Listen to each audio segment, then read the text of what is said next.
Testing.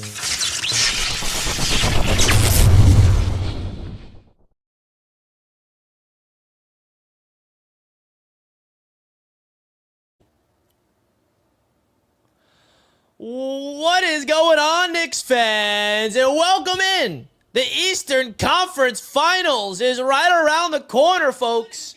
I am super fired up right now because your New York Knicks are going to the Eastern Conference Finals for the first time in a long time. Since 1999-2000 season.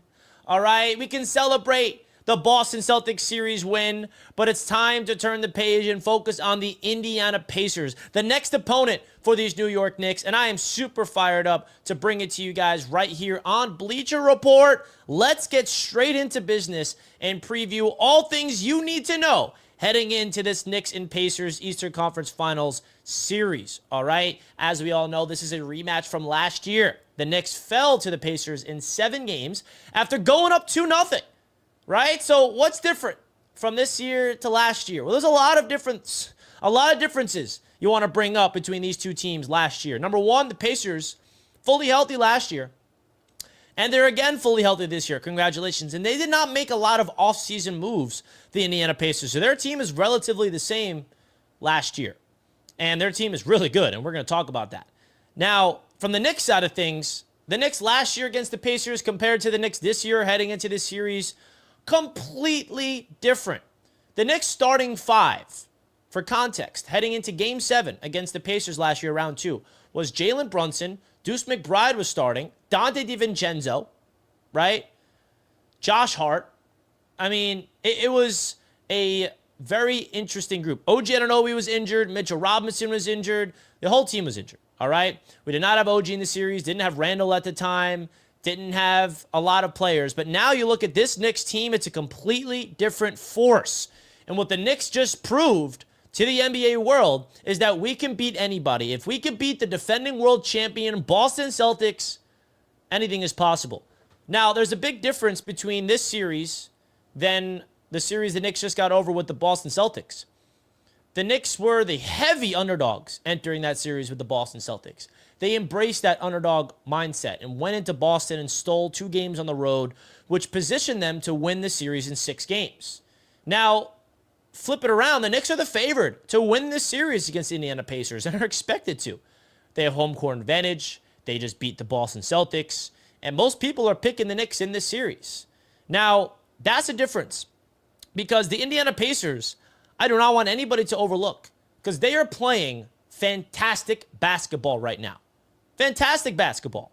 And I think that if you are the New York Knicks and you look at the Indiana Pacers, what they do so well is something that the Knicks have not felt all season long, which is run fast, right? The way they beat the Cleveland Cavaliers is they ran faster than anybody, running up and down the course. Like their name of the Pacers is the perfect name for their style of basketball.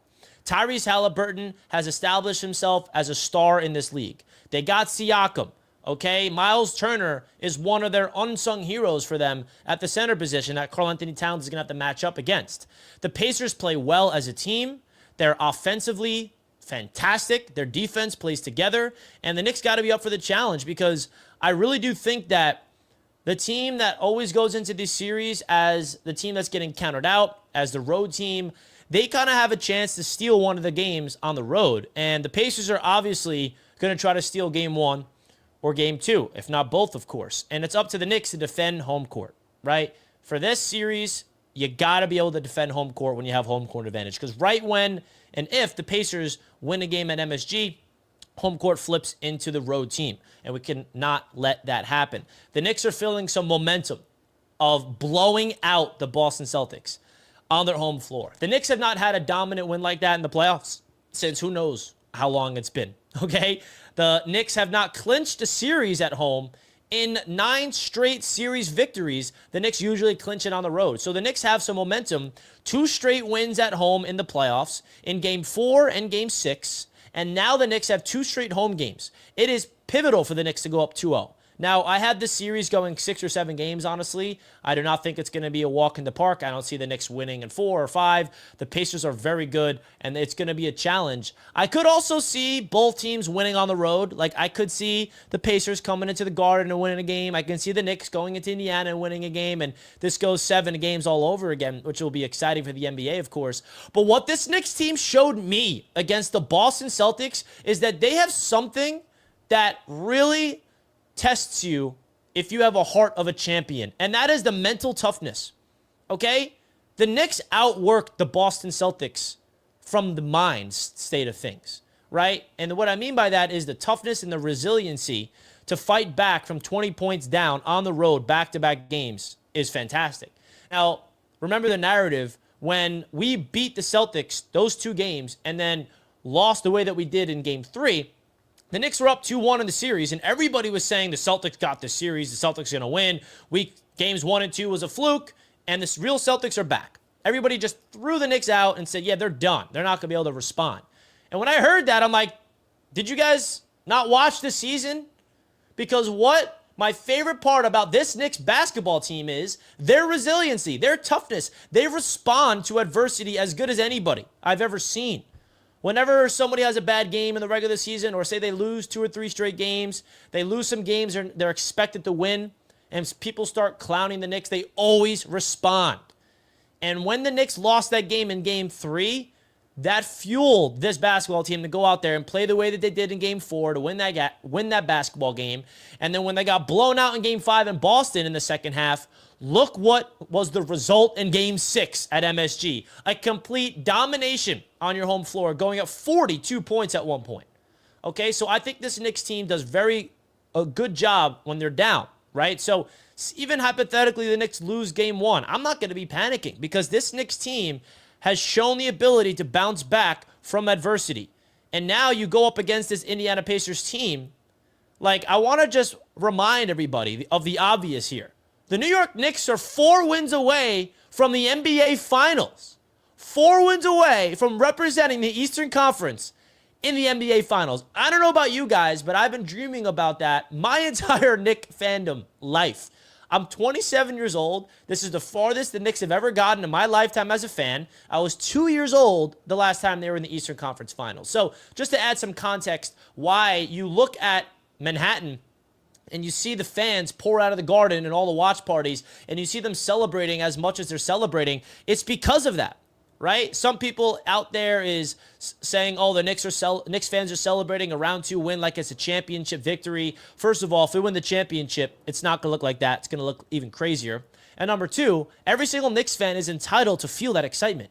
Because not only did we advance to the Eastern Conference Finals, but we just beat our hatred rivals of the Boston Celtics, a team that nobody gave us a chance to beat, specifically their sense of media, the Boston fans. Everybody in that world did not give the Knicks a chance. Even in the national media, nobody gave the Knicks a chance. Even during the series, when the Knicks went up 2-0, all we heard was, yeah, it's 2 fluky wins. The Celtics will come back and win this series. Like, nobody gave this Knicks team a chance, and they beat them in 6 games. And I understand Jason Tatum got hurt in Game 4, but the Knicks were up 3-1, and they would have closed the series even with Jason Tatum, in my opinion.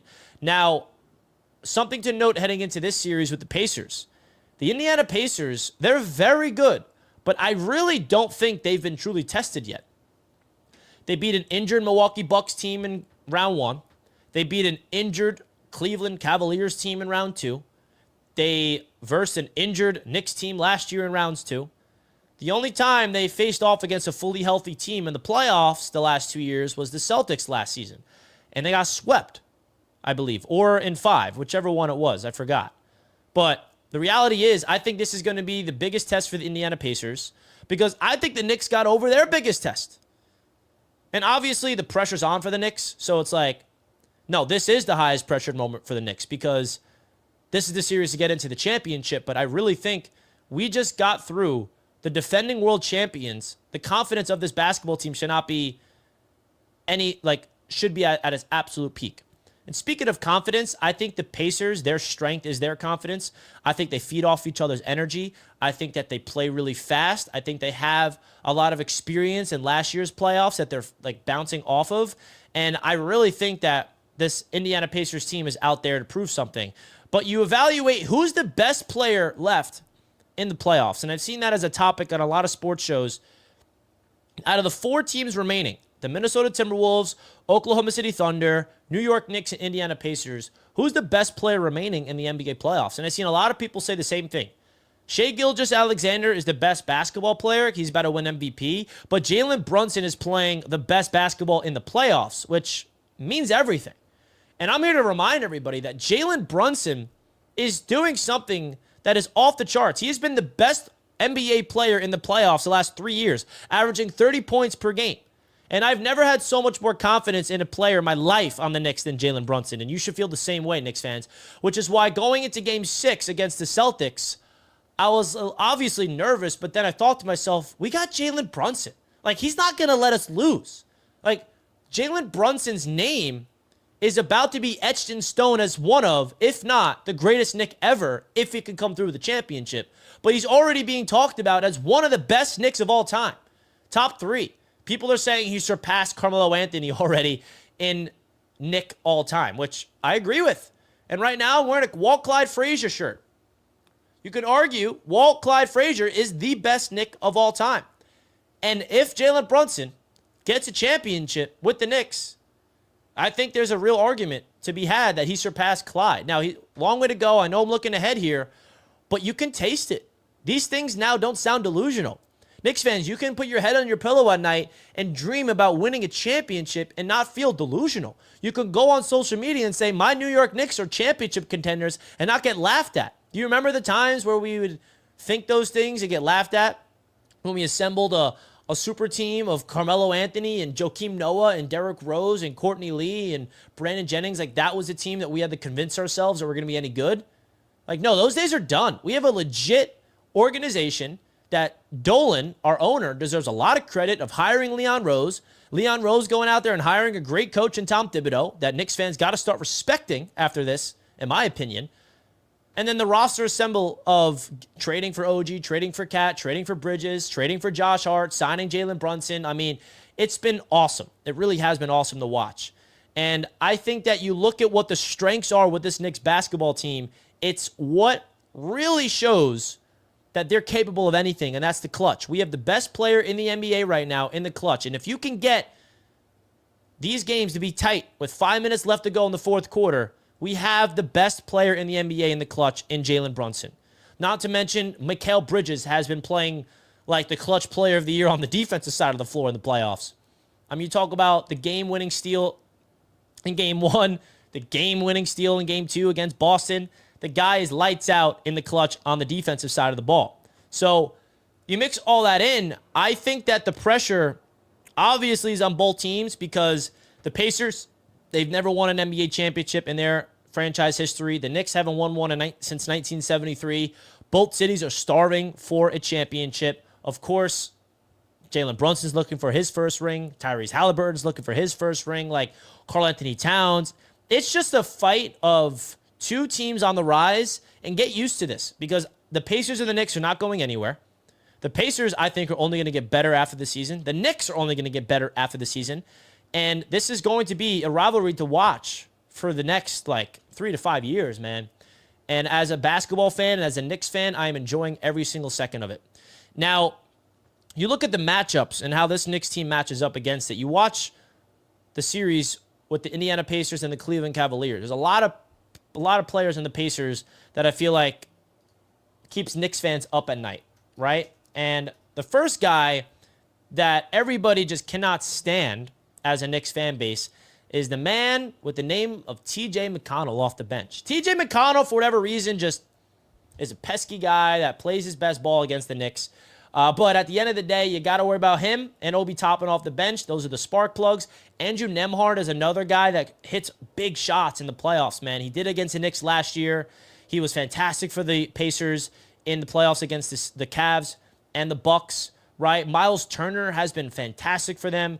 Pascal Siakam as well. Like, they got a really good team. Aaron Nesmith as well, another player that is a fantastic role guy for their overall squad. Like, what makes the Pacers different from the Knicks is they can beat you with their depth, right? They have a deep rotation. They have guys on the court that's always fresh, and the Knicks are going to have to keep up with their pace because the Knicks play a very tight rotation of 7 players, sometimes 8, and if you get Precious in there for certain minutes. But the Knicks really run with their starting 5 and then Mitch and Deuce off the bench. Sometimes you'll see Cameron Payne out there, but that's what's my only concern, honestly, with the series is that the Pacers run fast. Even Kenny Atkinson, the head coach of the Cleveland Cavaliers, when they were done with their series, he said, we just could not keep up with their pace. They run fast. There's data that backs that they run the fast out of any team in the NBA. They run up and down the court faster than anybody. They play a different level of pace. And the Knicks are going to have to, and what I want the Knicks to do is don't match their pace. Force the Pacers to play at our pace. Control the series. Because if that happens, the Knicks will win the series comfortably. It's not going to be easy to do. You can't just slow a team down like the Pacers. You got to really grind them down into your style of play. And the Knicks like to be in their half-court sets. They like to play fast, too, when they force turnovers. Josh Hart, I like to say, is one of the best transition layups in the NBA. Just goes downhill, puts his head down, hop, step, layup. It's good and one. But I think the Knicks got to play to their strengths and do not allow the Pacers to get comfortable and play their style. And I think that's very important here. Now, who are some X-factors for the Knicks? I think Mitchell Robinson is the X-factor because the Boston Celtics did not have an answer for this man. The Boston Celtics did not have an answer for Mitchell Robinson, folks. They did not. To the point where they kept fouling him to get him off the court. He was fantastic, Mitchell Robinson. We have to dominate the glass, okay? Especially getting Cat on the basketball court with Mitchell Robinson. They do not have the personnel to match up with that.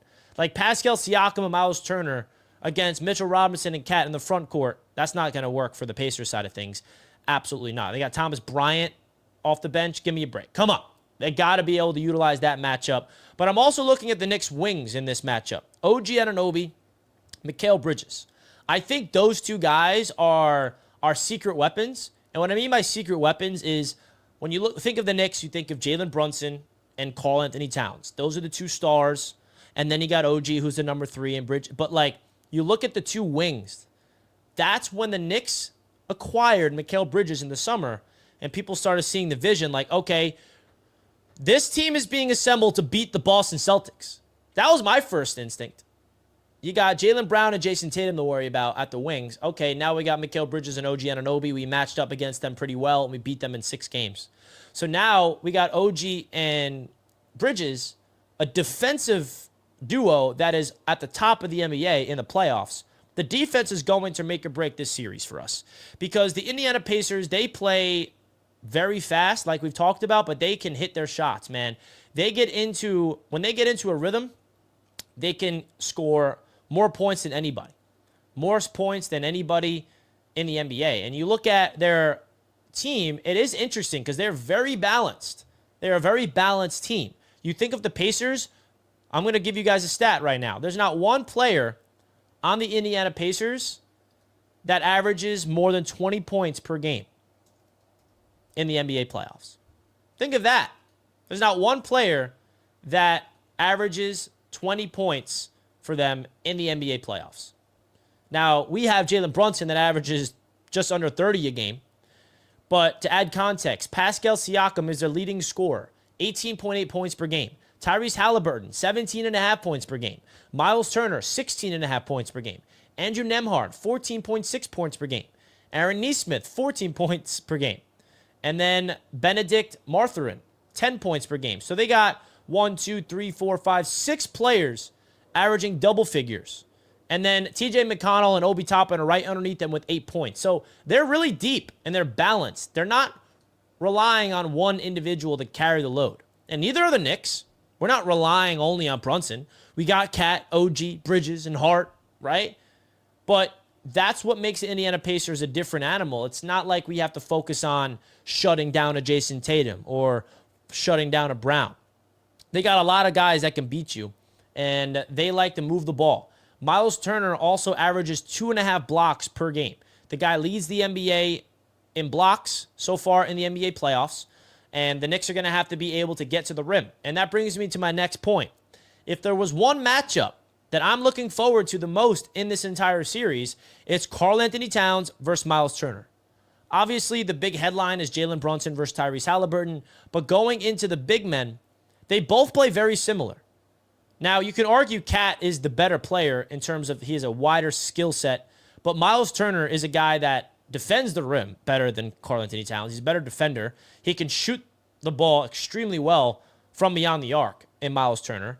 So I'm really excited for our guy, Karl-Anthony Towns, to establish himself in this series because I feel like he hasn't had his Knick moment yet. He's had spurts, right? Those 2 shots he hit against the Pacers in that game was flawless. I think he asserted himself in game number 6 against the Celtics, but I'm still waiting for that moment where he takes over the game because we know he's capable of it. It's not like Cat isn't capable of taking over a game, and I'm still waiting for that. It's not like he's struggling. I just feel like he's lacking his aggressiveness, right? Cat is averaging just under 20 points per game, and that's under his season's average this season, right? He's putting up 19.8 points per game, 11.3 rebounds, and 1 assist. To add context, during the regular season, he averaged 24.4 points per game, 12.8 rebounds, and 3.1 assists. So there's a big downtick in his stats in the playoffs, Karl-Anthony Towns, where Jalen Brunson, you see an uptick. That's why Jalen Brunson has won the hearts of Knicks fans everywhere. We have fell in love with Jalen Brunson because he steps up in the biggest moments, in the biggest games. And I think if Karl-Anthony Towns plays during this series the way that we saw in the regular season, asserting himself, being dominant, taking over games, hitting shots from beyond the arc, going to the free throw line, stop complaining, don't get out of foul trouble, be a smart basketball player, the Knicks are going to win this series. I really think this is going to be a big matchup, especially going up against a guy like Miles Turner, who torched the Knicks last year. The Knicks had no answer for Miles Turner. We had Mitchell Robinson injured, and it was just Hartenstein trying to guard him. And I think that if Cat can exceed Miles Turner in this series, that's going to be big. Another matchup to watch, OG Anunoby versus Pascal Siakam. That's going to be an intriguing one. They're former teammates in their days in Toronto. And remember, the Knicks were up 2-0 against the Pacers when OG was healthy. And OG Anunoby is pivotal to the Knicks' success. We see it every single game. Even when OG struggles from the offensive side of the floor, he always gives you minutes to be excited about on defense. And he's going to match up against Pascal Siakam. Siakam is a player that's so interesting because you would assume he would be the number 1 guy on that team, but Tyrese Haliburton's kind of stole that.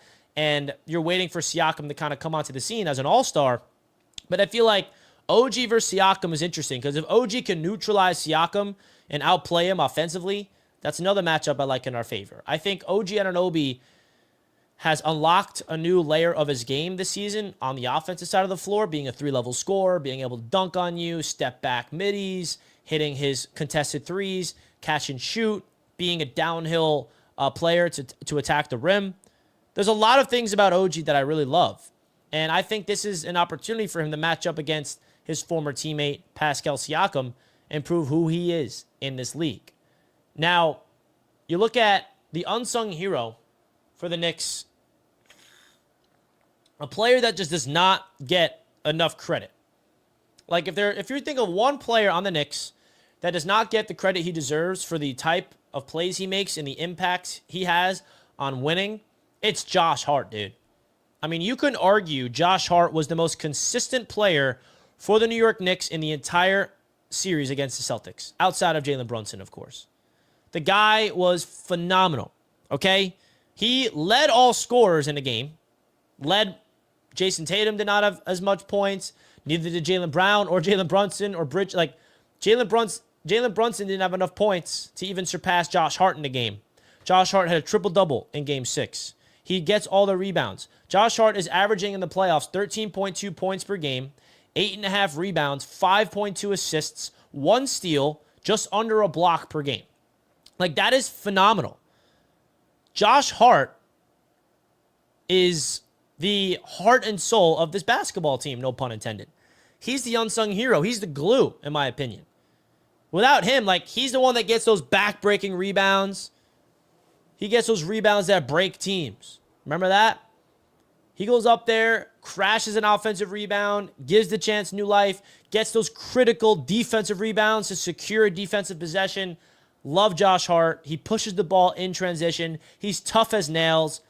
I mean, there's nothing more I can say about how awesome Josh Hart has been for this Knicks team in the playoffs. And I don't think that Knicks fans give him the proper credit. Another player that I feel like has a big series ahead of him is Mikal Bridges, because Bridges is on the verge of all the narratives of him during the regular season get thrown into the garbage, because he's trending in that direction. He already has proven that he is absolutely a winner. If there's one thing about Mikal Bridges that I love, he's a born winner. He leads this Knicks team in both steals and blocks, okay, in the playoffs. He averages 2 steals a game and 1.1 blocks per game so far this season, okay? Playing 40 minutes a game, 15.4 points, 5 rebounds, 3 assists, 2 blocks. No, I'm sorry, 2 steals and a block. Mikal Bridges deserves his credit. Now, he has to do it again. If he puts up a stinker, right, in this series, then people are going to remember that. But if he can be a reason why this Knicks team goes to the NBA Finals, we're going to be talking about the Knicks need to extend this man in the summer. He's eligible for a contract in the summer that's around $150 million that I would absolutely consider locking him up long-term and keeping this team together, because you look at what Mikal Bridges is capable of from the mid-range, taking over games in the fourth quarter, taking pressure off of Jalen Brunson, because that's what we want. We want to go into these games in the clutch and not have to rely on Jalen Brunson. We want guys around JB to level up their game, and you're seeing it. And that's what happens when you have the clutch player of the year that we do in Jalen Brunson. It's contagious. You saw Bridges in the clutch hit those ridiculous mid-range shots. Just didn't miss in Game 4. That's because of Jalen Brunson's ability to level up his teammates. We're waiting for Cat to step up in the clutch, which he's shown glimpses of it. But boy, oh boy, Mikal Bridges has been the MVP on defense so far in this series against the Celtics, and we'll see how it continues moving forward. Like, you talk about the wings, both OG Anunoby and Mikal Bridges average just under 2 steals a game. So collectively, they're bringing in 4 steals. They force 4 turnovers a game single-handedly. All right? That's fantastic. All right? And a block. So the vision of Leon Rose to bring in Mikal Bridges and pair him up with OG Anunoby, like, there's not another team in the NBA, in my opinion, that can match the Knicks' wings from a defensive standpoint. And they bring offense. Usually when you have 2 guys that are that good defensively, they can't bring anything to the table on offense. But that's not the case, bro. Both OG and Mikal are 3-level scorers. And that's what makes this Knicks team so dangerous. That's why this Knicks team is going to the Eastern Conference Finals. And that's why I have been hyping up this squad all season, even during their lows. Because we have 4 players that at any given moment can take over a basketball game offensively. Jalen Brunson, Karl-Anthony Towns, Mikal Bridges, and OG Anunoby are all capable of taking over a game offensively. There's nobody else in the NBA that has a team assembled like that. There isn't. The Celtics had 2 guys, Brown and Tatum. The Pacers, they just have a team that are very deep. They don't have guys like that. Even like OKC, they got SGA, but outside of that, Chet Holmgren, great player. Williams, great, but they don't have guys that could take over the game on their roster like SGA can. The Timberwolves, they got Ant-Man. Julius Randle is the second option, but outside of that, you got Rudy Gobert, Dante DiVincenzo. Like, they don't have that. The Knicks have 4 players that can put up 25 to 30 a night if they are given the chance. That's what makes this Knicks team unique. That's what makes this team a different animal. And we're seeing them reach their full potential right now at the perfect time. This is where you want to see this Knicks team play their best brand of basketball, and that's exactly what they're doing. They're leveling up their game to new heights. And I cannot be more fired up to watch my Knicks team go out there for game number 1 to represent the city for the Eastern Conference Finals. 4 wins away from the finals, 8 wins away from celebrating a championship. And that's not me getting ahead of myself. That's living in the now. That's where we are right now. That's where this Knicks team has positioned themselves to be one of the 4 teams remaining. And I think the NBA is in a great place because you got 4 teams left, and all 4 of those teams' best players are ringless. either SGA, Anthony Edwards, Jalen Brunson, or Tyrese Haliburton, one of those 4 stars are getting their first rings. And I think that is great for the NBA, man. Oh, it's awesome. So the Western Conference Finals kicks off tonight with the Timberwolves and Thunder. We got Eastern Conference Finals tipping off tomorrow night. Woo! It's exciting stuff, man. So make sure you guys stay tuned for all the content here on Bleacher Report. I'll be live with you guys on Thursday at 5 p.m. EST to break down all things Game 1 and previewing Game 2. I'm excited. Let's go, Knicks. Woo-wee! My prediction is Knicks in 6. All right? Knicks beat the Pistons in 6 in the first round. Knicks beat the Celtics in 6 in the second round. I got the Knicks in 6 in this round to advance to the NBA Finals. What do you guys think of that? All right, the show just wrapped up on Bleacher Report. Shout out to all my guys in the chat. Corey Lee, Corey Lindsay, Victor. Shout out to everybody that's tuning into this show, man. Gaza Zone. Salute to Knicks Nation in the chat, man. I love you guys so much. Make sure you guys hit the like button on your way out. This has been the Bleacher Report YouTube simul stream. We're going to wrap it up here. Let's go, Knicks. Knicks in 6, baby. Love you guys so much. I'm out. Knicks in 6. Woo!